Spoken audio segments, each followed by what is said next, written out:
You awaken in a chamber that reeks of dampness and fear, a space so narrow that each breath feels like a betrayal to the air itself. The walls murmur with whispers, echoes of old tears that never found solace, and the floor is flecked with shadows that writhe like memories too heavy to die. Before you, jars stand aligned like motionless soldiers, holding suspended emotions, black anger, liquid despair, withered love. These are not memories, they are bodies, bodies of what you once felt, trapped in the crystalline prison of your mind. There is no softness here, no tenderness to teach or protect. Each jar, each shadow, each murmur reminds you that what you feel is not for others, but a map of the wounds the world inflicted on you, wounds that never healed.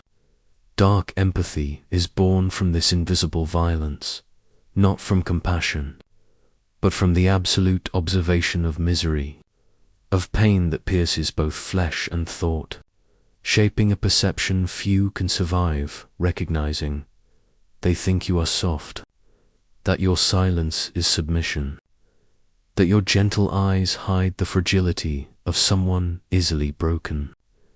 They do not know that you have walked labyrinths where betrayal was constant and humiliation a master. They do not know that every stifled tear, every night of internal terror, has carved a surgical vision of the world, a mental scalpel that sees the truth behind every false smile, behind every empty word in this chamber. With shadow as your ally, you understand what no one can teach. Dark empathy is not kindness. It is X-ray vision through bodies, through masks, a brutal knowledge of what others hide, a power born from the deepest scar. And as your eyes trace the jars, as your ears catch the echoes of your trapped emotions, the realization settles. What others feel can no longer touch you, yet each shadow reminds you that the cost of this vision is heavy, and nothing will ever be the same. You step into a corridor lined with doors, each one slightly ajar, exhaling the scent of past horrors. Behind one, a memory of betrayal waits, its walls dripping with the venom of broken trust. Behind another, humiliation crouches, a grotesque shadow that laughs in the hollow of your chest. Yet another holds the cold, empty echo of abandonment, a presence so silent it presses against your skin like ice. These are not simple recollections. They are wounds etched into the architecture of your mind, corridors you walk again and again, learning every twist and turn. Each experience did not break you. No, they carved you, sharpened your senses until the pain became a lens through which you perceive the world. Every tremor in a voice, every hesitation in a glance, every flicker of shame in another's eyes is caught instantly, analyzed before it can disguise itself. You feel what others intend to hide, hear what they try to mask, sense the lies before they leave their lips. Hyper-awareness is not a gift. It is survival. It is the only way the wounded endure. The corridor stretches infinitely, yet each door reinforces the same truth. The very traumas that should have left you empty instead built a precision instrument of perception. You understand now that your mind, forged in suffering, reads emotions faster than deceit can travel. Dark empathy is no act of kindness. It is a ruthless clarity, a way to navigate a world designed to deceive, a shield against those who would manipulate what they do not understand. And as you move past the final door, the shadows of your past trailing silently behind, a chilling realization settles, the ability to feel others. Pain with such accuracy comes at the cost of never fully escaping your own. And yet, it is this gift that sets the stage for the predator you are about to become.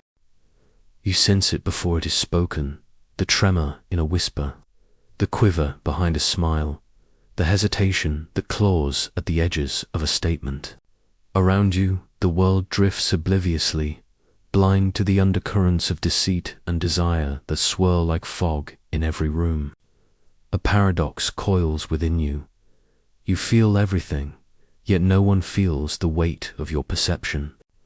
Your mind becomes a predator, silent and patient, ears attuned to the subtle drum of heartbeats through walls, eyes tracing the imperceptible twitch of a brow, the fleeting flare of a nostril. Each micro-expression, each tonal fracture, each hesitation is a revelation, a map of intent hidden beneath the mundane, the cruel artistry of human behavior, the lies disguised as politeness, the veiled envy, all unfold before you like a script written in invisible ink, legible only to those who have survived the dark corridors of betrayal. Your sensitivity is not learned, is innate, born from wounds that carved channels deep into your consciousness, allowing you to read emotions as if they were braille pressed into the skin of the world. Yet, this awareness is not a weapon in your hand.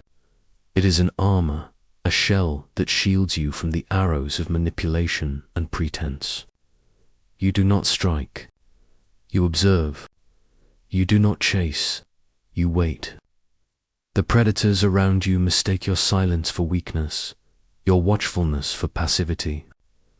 But every detail you gather is a thread woven into a net they will never see, a lattice of understanding that makes their machinations harmless against you. And as the walls of this perceptive chamber close around your mind, the truth settles. Your gift of seeing what others cannot is both a burden and a shield. Soon, you will discover that even the sharpest predators can be contained when faced with one who perceives all, yet acts with calculated restraint. You become the mirror they cannot ignore. In your presence, every carefully constructed mask trembles, every rehearsed smile falters, every false word cracks under the weight of its own pretense. It is not that you speak or accuse, they fear you because you reflect them with brutal clarity. Their lies, their manipulations, their hidden cruelties ripple across the surface of your calm, exposing themselves without your interference. You watch silently as their carefully curated facades dissolve, and the room grows colder with the realization that nothing they hide can withstand. You'll gaze that there is a subtle violence in this reflection. They flinch instinctively, as though your eyes are a scalpel tracing the contours of every secret, every fear, every shame they thought invisible. You do not raise a hand, you do not threaten, and yet power shifts silently around you. Control freaks stumble, not because you seek dominance, but because your mere awareness unravels the threads they use to manipulate the world. They recoil as if the truth itself had taken form before them, embodied in your quiet presence. This mirror is both terrifying and intimate. It teaches them, against their will, that you are not a pawn to be moved or a weakness to exploit. Your silence becomes a language they cannot translate, a code they cannot decipher, a warning without sound. And in this early manifestation of silent power, you sense a new rhythm emerging, the awareness that those who try to control others can be undone simply by existing with full perception, by seeing all while reacting with none. The echo of this lesson lingers as the world adjusts around you, bending subtly to the shape of your unseen authority. And in that stillness, the next truth awaits, the subtle, almost imperceptible shift from observation to influence, where the seeds of true, quiet power are sown. You feel it before anyone speaks, a ripple under the skin, a sour warmth in the air, the quiet throb of resentment disguised as politeness. the brittle smile that hides envy like a rotting tooth, the touch of kindness so false it leaves a cold film on your ribs. These emotions are not yours, yet they crawl into you as if your body were a vessel built to hold other people's poison. This is the dark empath's curse, the involuntary absorption of what others work so hard to hide. You don't want these feelings. You don't ask for them. But they enter you anyway, whispers, tremors, shadows until your chest feels like a room full of borrowed ghosts. You sense their pettiness, their jealousy, their quiet hatred, even when their faces perform warmth. And the worst part is not the accuracy. It's the exhaustion. To see people this clearly is to bleed without wounds. To feel them this deeply is to drown in water they never realized they spilled. You start to understand why others choose ignorance, why they cling to delusion, why they hide behind masks. Because clarity is heavy, awareness is a burden, and empathy, when sharpened by trauma, becomes a blade that cuts inward first. Yet in this bleak sensitivity, something begins to change. The vulnerability that once overwhelmed you shifts, rearranges itself, hardens into a new form of understanding. You begin to distinguish what belongs to you and what doesn't. You start recognizing patterns, motives, fractures beneath the surface. The suffering becomes structure. The overload becomes insight. And the emotional chaos you absorb starts to crystallize into something darker, sharper, a brutal kind of wisdom waiting to awaken. You begin to notice it slowly, like a bruise fading, revealing the shape of the blow that made it. The sensitivity that once felt like a curse starts rearranging itself, becoming something steadier, clearer. The narrator's voice lowers, almost tender, as if handling something fragile inside you. This pain you carried, it wasn't weakness, it was training. What once overwhelmed you now organizes itself into patterns. You start seeing not just emotions, but the reasons behind them. A tremor in someone's eyelid reveals fear. A too quick smile exposes guilt. A sudden softness in tone exposes hidden motive.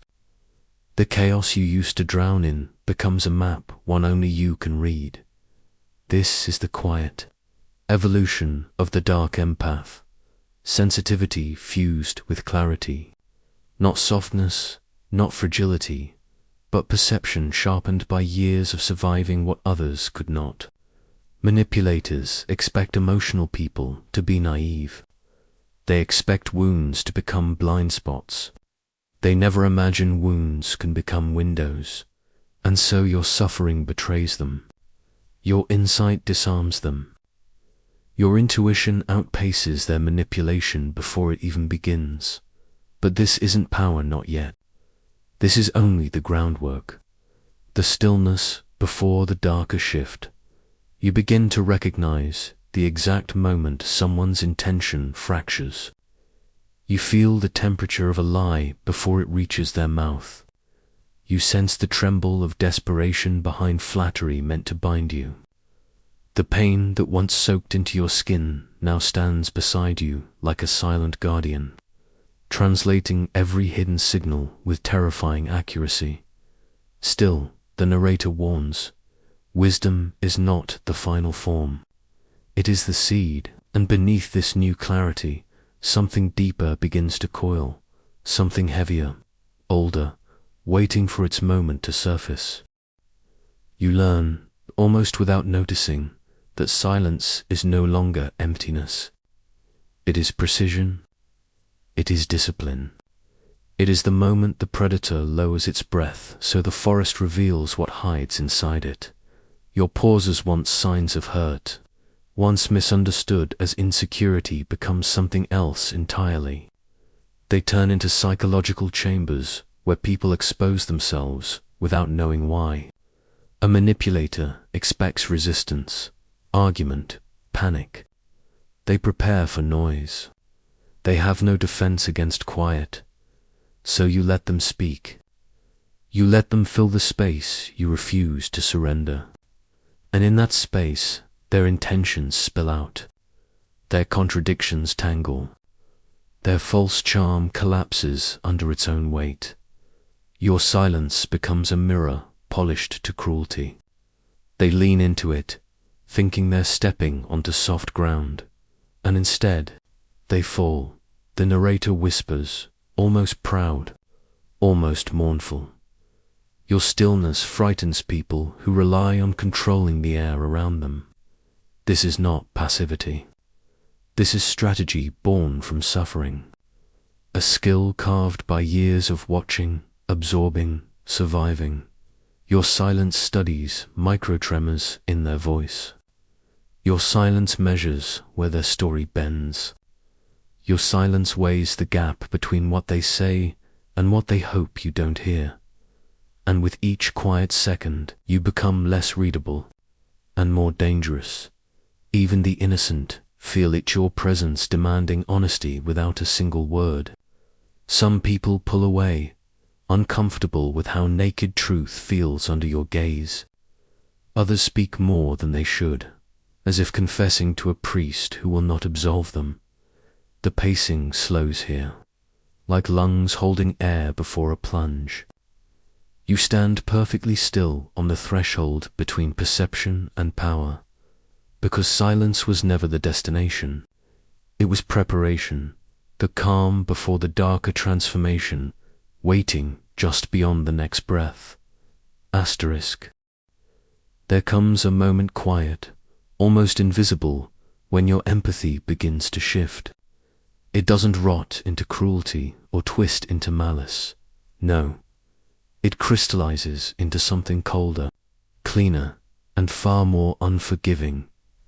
Self-preservation. The narrator speaks softly, as if afraid to disturb what is forming inside you. This is when your empathy stops bleeding, where you once absorbed other people's emotions like a sponge drowning in borrowed sorrow. You now observe them with the distance of a surgeon studying a pulse. You don't internalize. You analyze. You don't melt. You measure. What once overwhelmed you becomes data patterns codes, written in the language of twitching eyebrows and trembling voices. Your silence from the last section becomes a throne now, not a shield. People speak into it, hoping to sway you. They don't realize you're not inside the emotion anymore. You're above it. Their anger does not infect you. Their guilt does not seduce you. Their manipulation does not hook into your ribs. It all floats in front of you like smoke illuminated by a distant, indifferent flame. And that is the moment the dynamic reverses. You are no longer the one who feels too much. You are the one who cannot be entered. A psychological fortress with the gates wide open, yet impossible to breach. People don't understand this new version of you. They say you've become cold. They say you've changed. But the truth is simpler, darker. You finally learned that empathy without boundaries is self-destruction. And so you sharpened it, distilled it, reforged it into something cleaner than kindness and stronger than pain. A calm that exposes intentions. A distance that protects truth. A quiet that manipulators cannot infiltrate. This is where the world becomes clear and you become untouchable. But the transformation isn't over, because clarity, once hardened, is only the beginning of real power. Here's a refined continuation of your script in the same dark psychology, poetic, cinematic tone perfectly, aligned with the previous sections and ready to flow into understanding power. The chain continues seamlessly. Once empathy becomes defense, vision sharpens into intuition. The narrator describes the shift not as a choice, but an evolution, a quiet mutation of perception. You no longer listen to what people say. You listen to what they avoid saying. You no longer watch their faces. You watch the micro-hesitations behind their eyes.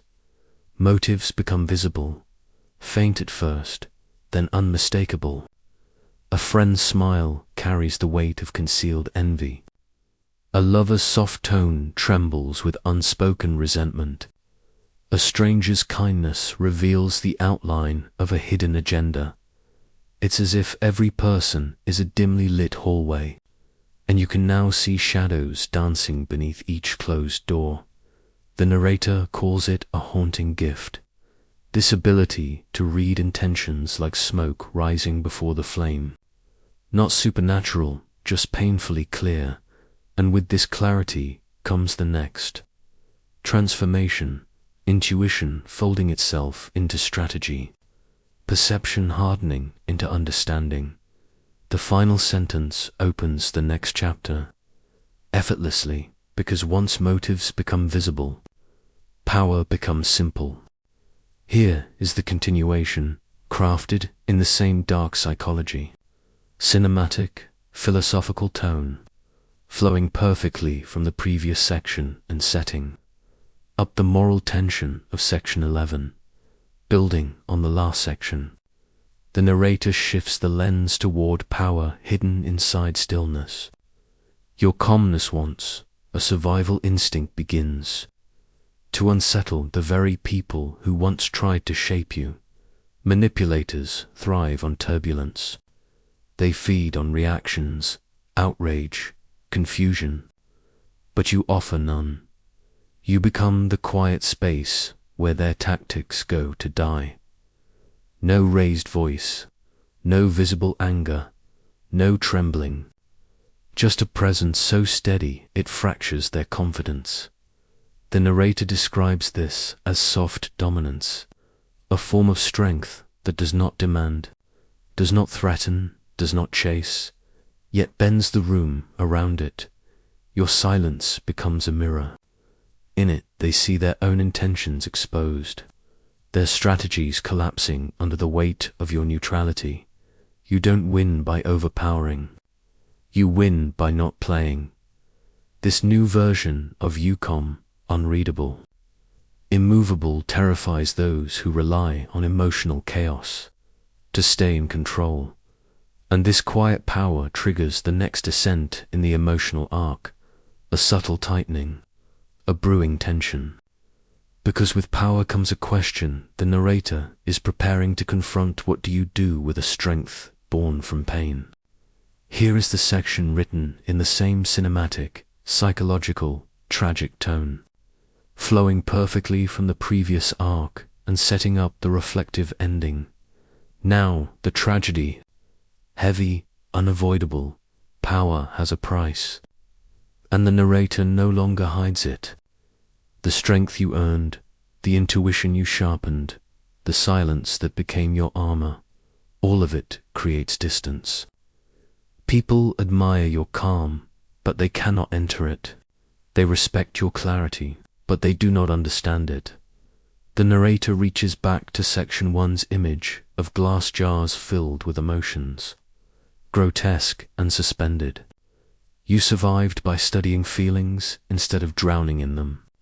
But the cost is this: you now observe more than you connect. Understanding people too deeply means trusting them rarely.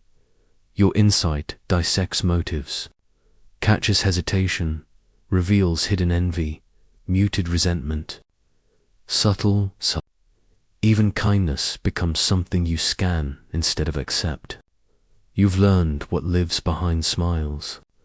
You know what people want before they speak. And so you keep them at arm's length, not out of superiority, but self-preservation. This is the existential heaviness of the dark empath.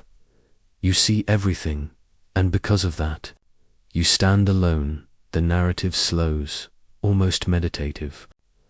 A soft ache settles beneath the words. Power made you unmanipulable, but it also carved out pieces of you that once reached for warmth. This section builds the emotional tension necessary for the closing act. The quiet realization that even strength has a shadow, and even self-preservation demands a reckoning. Everything now turns toward the slow, reflective ending. 12: Here is the final concluding section, written to perfectly match your tones, low, heavy, philosophical, looping back through every metaphor and emotional thread you built. The ending does not rise. It settles, like dust after a long storm. The narrator speaks slowly now, almost whispering, as if revealing a truth meant only for those who have earned it. This is the final trait of the dark. Empath, emotional sovereignty. You no longer fight people. You no longer beg for clarity. You no longer explain yourself to those committed to misunderstanding you. You don't seek revenge because you've learned that the universe does its own surgery. But you never forget because your survival is built on remembering what broke you. You don't hate, the emotion is too heavy, too consuming, too primitive. But you don't return because wisdom has taught you that some doors are meant to stay closed, some energies meant to stay unfelt, some chapters meant to end without closure. The narrator gathers every image from your journey, the echo chamber of section 1, where your wounds first learned to speak, the predator hearing heartbeats through walls, the mirror that exposed people to themselves, the silence that became a trap, the intuition that sliced through intentions, the loneliness that settled like winter. All of it folds into a single, haunting realization. A dark empath cannot be manipulated because they have already survived manipulation in its purest, most brutal form. The world cannot take what you have reclaimed. It cannot wound what you have made sovereign. It cannot control what no longer seeks approval. The emotional arc ends not with triumph, but with understanding, quiet, heavy, unshakable. The narrator leaves you in a stillness that feels like truth. You are unmanipulable, not because you are hard, but because you are awake.